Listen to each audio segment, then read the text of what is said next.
Dimension X. On stage tonight, Dimension X.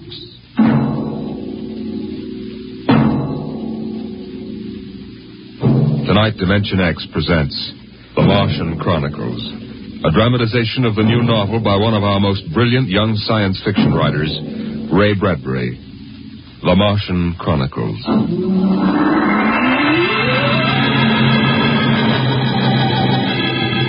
January in the year 1999. 1 minute it was Ohio winter with doors closed, the panes blind with frost, icicles fringing every roof, children skiing on snowy slopes. And then a long wave of warmth crossed the small town, a flooding sea of hot air. Bye, Mom, I'm going out. William McClellan, you come back here. You know you can't go out in winter without a coat. You want to catch your death of cold? But it isn't cold. It's warm outside. It's rocket summer. Rocket summer? You know, like Indian summer. The rocket lay on the launching field, blowing out pink clouds of fire and heat, cracking the icicles, melting the snow, making summer with every breath of its mighty exhausts. It seared the faces of the watching crowd and drove them back. And then they saw the red fire and heard the big sound as the silver rocket shot up toward Mars and left them behind on an ordinary Monday morning on the ordinary planet Earth.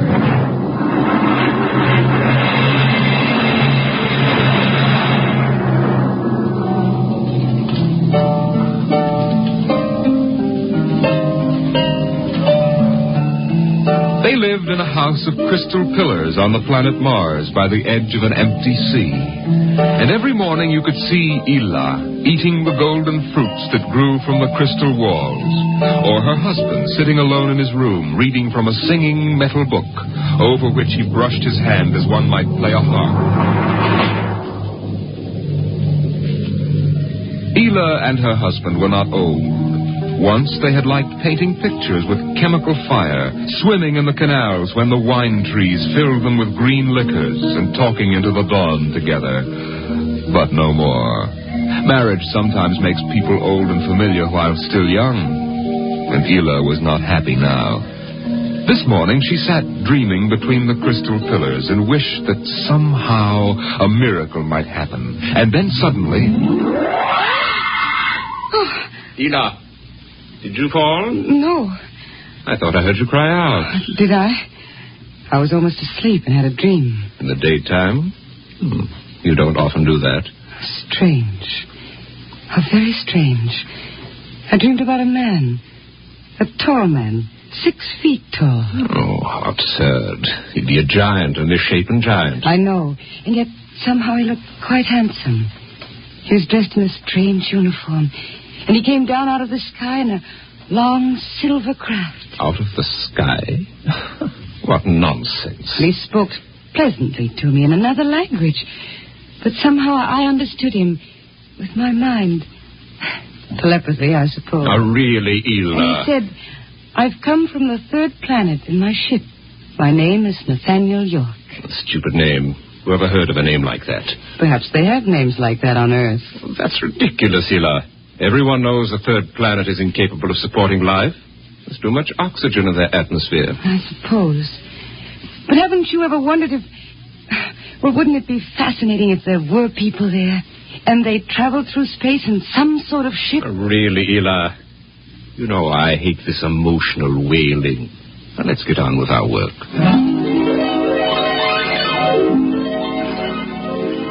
Evening came.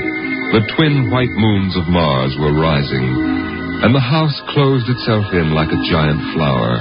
A wind blew among the pillars, stirring Ylla's russet hair, crooning softly in her ear. And it was then that she began singing the song. Drink to me only thine eyes, and I will pledge with mine. Ylla, what's that song? I don't know. What do you mean you don't know? I've never heard it before. Did you compose it? No. Yes. No, I don't know, really. I don't even know what the words are. They're in another language. It was part of the dream I had, I guess. Oh. You know, you haven't been yourself lately. It might do you good if we went away to the Blue Mountains for a week or so. What? Did you hear what I said? I'm sorry. I was watching the sky. You're certainly interested in the sky tonight. It's very beautiful. Well, what about my suggestion? Shall we leave for the Blue Mountains in the morning? You mean go away now? Oh, no. No? Why not? Why don't you want to go? I don't know. I just don't want to, that's all. Leave a kiss in the cup, and I'll not ask for... Ylla, I'm sick of that silly song. It's late. Let us sleep.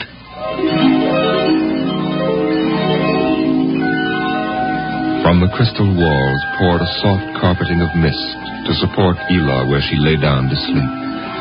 But through the night she tossed restlessly until just at dawn the dream recurred. Ylla, wake up. What? Oh, what is it? You've been dreaming again. You talked in your sleep. Did I? Yes. What were you dreaming? Oh, the ship. It came from the sky again. And the tall man stepped out and talked with me. Telling me little jokes and laughing. What else happened? And then this Captain York... Oh, I can't. It's all so silly. Tell me.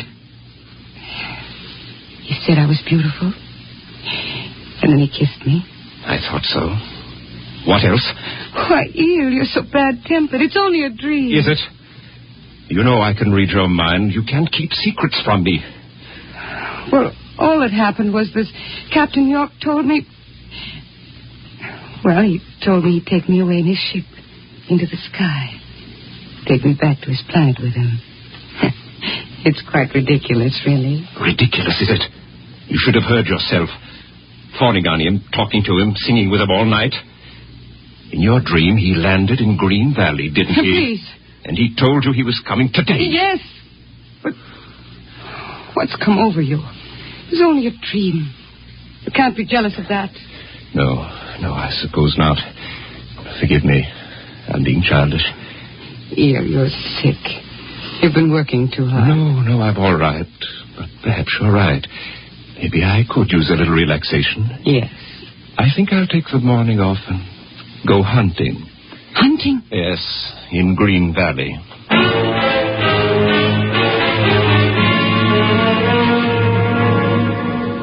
Numbly, she watched him go to a closet and draw forth an evil-looking weapon. And then her husband was gone, walking toward Green Valley. And Ylla waited, watching the sky for an unknown thing, trembling with a nameless fear.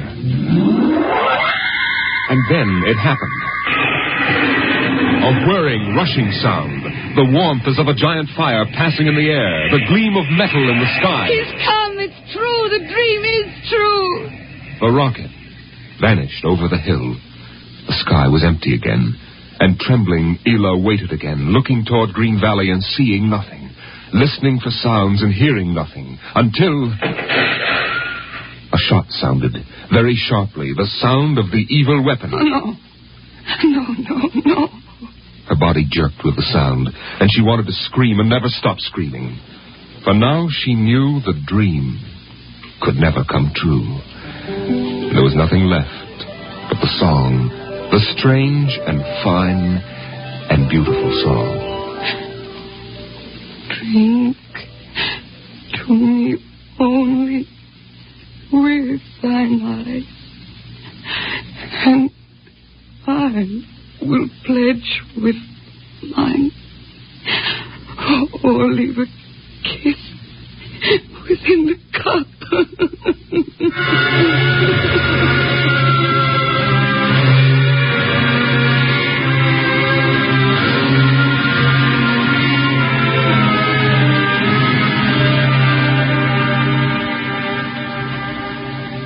But still the rockets came.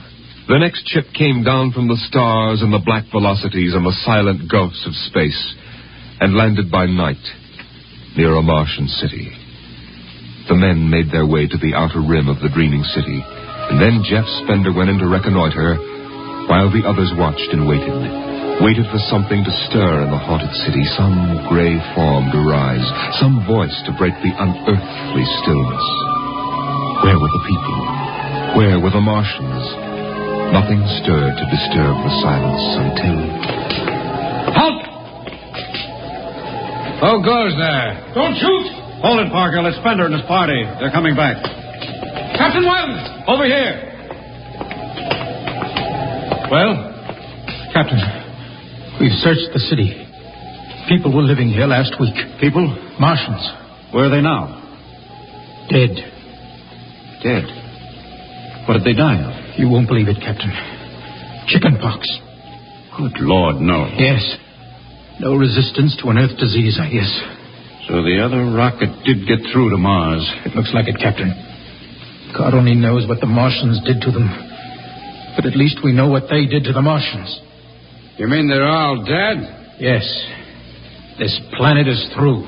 Hey, you hear that, guys? We're safe. Break out a bottle, Cookie. Let's have a drink to celebrate. Stop it, Markiel. Put down the bottle. What's eating you, Spender? The planet's ours now. We got a christener, don't we? I christen thee the city of... Hey, Park Hill City, huh? Park Hill, I warned you. All right, Spender, that's enough. That'll cost you a $50 fine. Cookie, McClure, take care of Park Hill.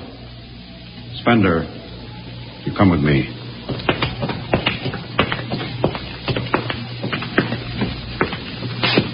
All right, Spender, why did you hit him? I don't know, Captain. I was ashamed, I guess.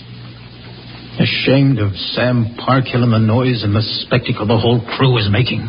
It's been a long trip. It's only natural they'd want to have their fling. Yes, but where's their sense of what's right? Their respect for what's happened here? Captain, a race builds itself for 1,000,000 years, refines itself, builds cities like this one, does everything it can to give itself respect and beauty, and then it dies. Of what? Not anything fine or majestic or fitting, but a dirty little thing like chickenpox. And Sam Parkhill wants to celebrate. I know, Spender, but you've got to remember you've a different way of seeing things. I'm seeing things all right. I'm seeing what we'll do to Mars. We'll rip it up, rip the skin off, ruin it the way we've ruined our own planet. Captain, look at the city.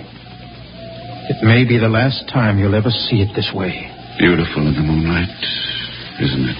Yes. There's a poem by Byron that describes it, and how the Martians would feel tonight, if there were any of them left. So we'll go no more a-roving so late into the night.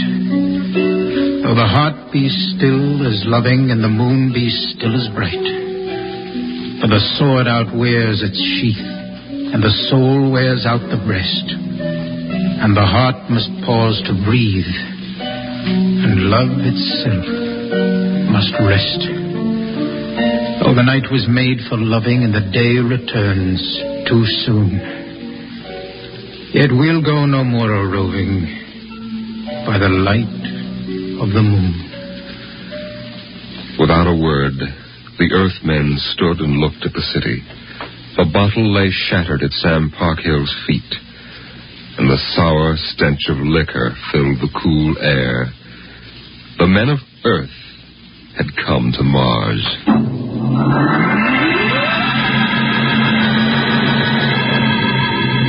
The men of Earth came to Mars. They came because they were afraid or unafraid, because they were happy or unhappy, because they felt like pilgrims or did not feel like pilgrims. The government posters screamed, "There's work for you in the sky. See Mars!" The men shuffled forward, all kinds of men, all coming for different reasons. The rockets came like drums beating in the night. They came like locusts, swarming and settling in blooms of rosy smoke. Mars was a distant shore, and the settlers spread upon it in waves. First the pioneers and builders, then the people of civilization. Some came because they were afraid of a coming war on Earth. Some came because they were afraid of nothing.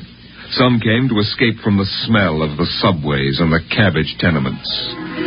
And some came from houses like the one in Ohio. It was a good house, the house in Ohio. And for 6 years the family had lived there contentedly, enjoying music and poetry and the rich, warm things of life. For the house had been built to be lived in the year 2020. It contained all the latest automatic devices, from talking book recorders to singing clocks. 7 o'clock, time to rise, open your eyes. Tick-tock, 7 o'clock, time to rise, open your eyes. As the family rose and dressed, the beds whirred electronically and made themselves. In the kitchen, the stove sighed, and ejected from its warm interior 8 eggs, sunny side up, 12 bacon slices, 2 coffees, and 2 glasses of milk. 7-9, breakfast time. Come and dine. 7-9. Beside the breakfast table, the facsimile machine clacked and deposited the morning paper on the table. The headlines today spoke ominously of the danger of a coming war, and the man frowned as he read the news. Today is August 4th, 2026. Insurance, gas, and at-and-heat bills are due. And today, remember, the family has planned a picnic. Gee, Dad, are we really going? Sure, Timmy, why not? It's raining out. It's not raining where we're going, son. Now run upstairs, pack your fishing tackle. We're going on our picnic, all right. Okay, Dad. Bill, are you sure we ought to go? Yes. Have you seen the headlines this morning? Looks bad, doesn't it? Mm-hmm. The rocket's ready. All we have to do is pack and take off. I know, but... Well, flying to Mars, it seems so crazy. Well, all right, then we'll go. Should we tell the children why we're going? No, not yet. Let them enjoy the picnic. The house went on with its appointed tasks. 9:15, time to clean. 9:15, time to clean. Out of the molding darted hundreds of tiny mechanical mice, all rubber and metal. They sucked up the dust and dirt in the house and puffed back into their burrows. In the walls, relays clicked, memory tapes glided under electric eyes, recorded voices moved under steel needles. 12 o'clock, 2 o'clock, 4 o'clock, 6 o'clock, tick-tock, 8 o'clock. Evening came. In the living room, the hearth fire bloomed out of nothing, and the phonograph spoke from beside the fireplace. Mrs. McClellan, what poem would you like to hear this evening? Mr. McClellan? Since you express no preference, I shall select at random from among your favorites. Sarah Teasdale, There Will Come Soft Rains. There will come soft rains and the smell of the ground, and swallows circling with their shimmering sound, and frogs in the pools singing at night, and wild plum trees in tremulous white. Robins will wear their feathery fire, whistling their whims on a low fence wire, and not one will know of war, not one will care at last when it is done. Not one would mind, neither bird nor tree, if mankind perished utterly. And spring herself, when she woke at dawn, would scarcely know that we were gone.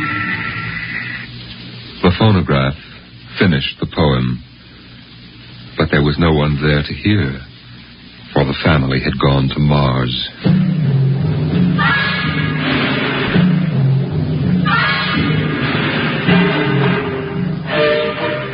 On the Martian desert beside the highway, there rose a blare of red and yellow neon lights that spelled the death of Jeff Spender's dream.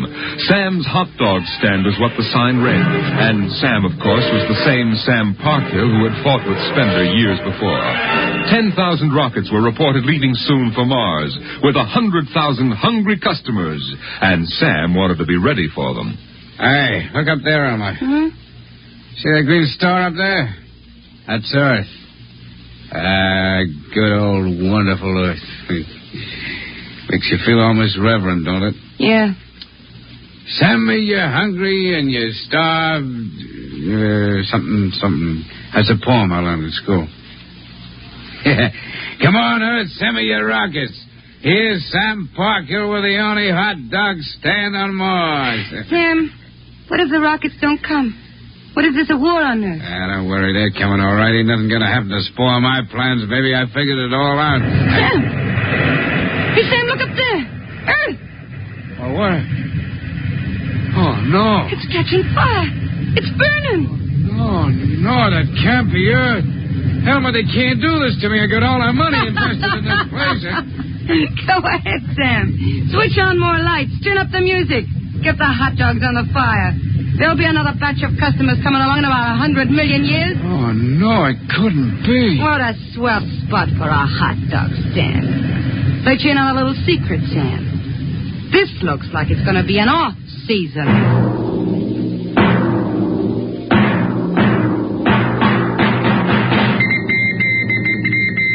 Beam radio crackled with the news.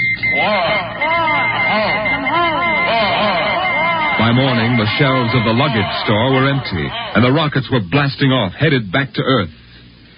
In a few days, everyone was gone, and the planet of Mars once more lay deserted and silent.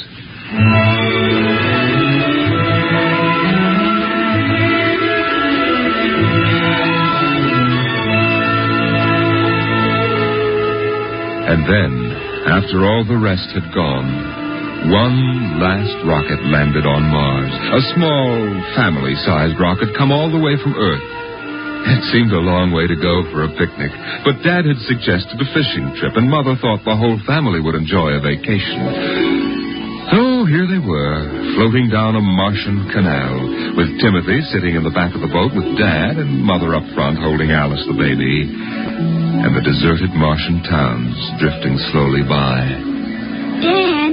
What is it, Timmy? When do we see the Martians? You promised we would. Soon, Tim, soon. Oh, but William, the last Martians died out years ago. They're a dead race now. Not quite. Don't worry, son. I'll show you some real live Martians later on. Gee, this is swell. I wish we didn't ever have to go home. How long can we stay? 1,000,000 years. 1,000,000 years? Yes. It's time we told you, son, we're not going home. This is where we'll live from now on. But what about the rocket? What about Ohio? There's nothing there now but ruins. The last Earth radio just went off the air. That means the war is over and Earth is finished. We're going to blow up our rocket and start all over. See if we can't build a better world up here. You mean Mars is going to be our home? Yes. I hope you don't mind too much. No, sir. But what about the Martians? When do we get to see them? There they are, son. Look down at the water. I don't see anything there. Beside the boat. Look at the reflections in the water. But that's us down there. Just you and me and Mom and the baby. Yes, son. You see, we're the Martians now. For a long, silent moment, Timmy stared down at the reflections of the family in the waters. And the Martian stared back up at him. Then he lifted his eyes to the deep ocean sky, trying once more to see Earth and the house he had always called home. But Earth was too far away, and the house was now only a heap of radioactive rubble. Only one wall remained standing, and within the wall a voice spoke again and again and again. Not one would mind, neither bird nor tree, if mankind perished utterly, and spring herself, when she woke at dawn, would scarcely know that we were gone, that we were gone, that we were gone, that we were gone, that we were gone, that we were gone. 2026. Today is October 5th, 2026.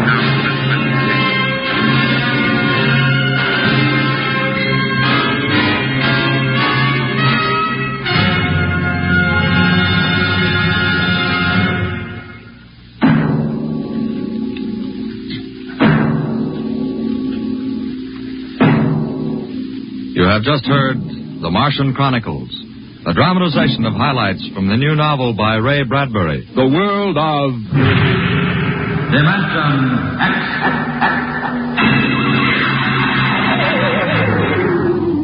The preceding was transcribed on NBC.